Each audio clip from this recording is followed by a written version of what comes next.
Al-Udeid Air Base is the largest U.S. air base in the Middle East, with 10,000 troops estimated to be stationed there. The base is also host to U.S. Central Command's regional headquarters and command facilities for special forces.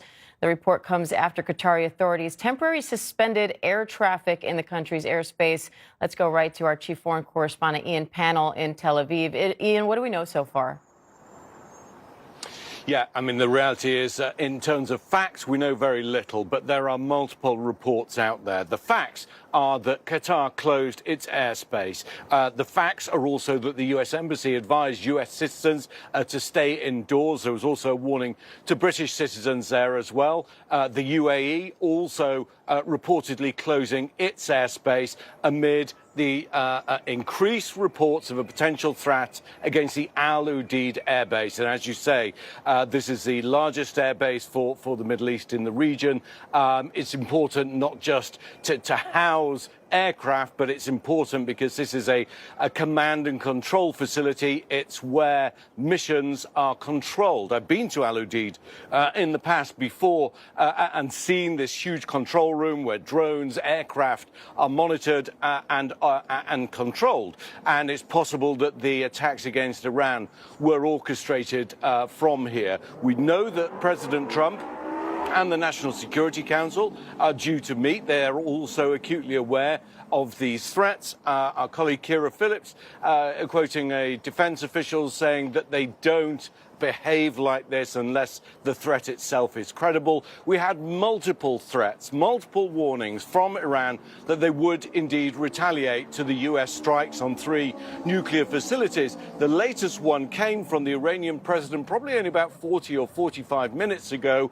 He's not a key decision maker. The Ayatollah is in normal circumstances, but these are abnormal circumstances. But again, warning that there would be retaliation. Remember, President Trump and Defense Secretary Hegseth have made it very clear that if there is any kind of retaliation from Iran, that would lead to an even greater response from the United States. But there is precedent here.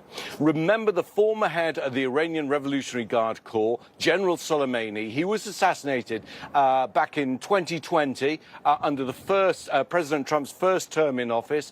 I was in northern Iraq when Iran responded. They fired at U.S. bases near where we were in Erbil in the north of the country. They fired at U.S. bases elsewhere in the country and on the border near Syria as well. So they have form, if you like. Now, that was a calibrated response. It was one for Iran to say, look, we did respond, but no further. It allowed for a de-escalation.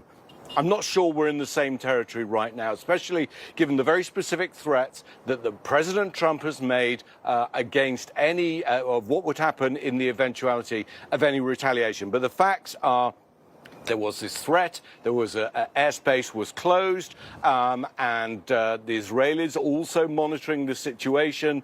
There are reports, we have a colleague whose sister lives in Doha, reports of hearing explosions. But we're in this very foggy situation at the moment. We just need to take a breath and look at what possibly could have happened and wait until we get facts issued from the Pentagon and from the White House and potentially from Qatari officials. Sorry, just one other thing worth adding. Of course, you know, these bases have sophisticated air defense of their own, but Qatar also has sophisticated air defense. It has the U.S. Patriot and THAAD missile systems, some of which are being used here in Israel as Iran attacks.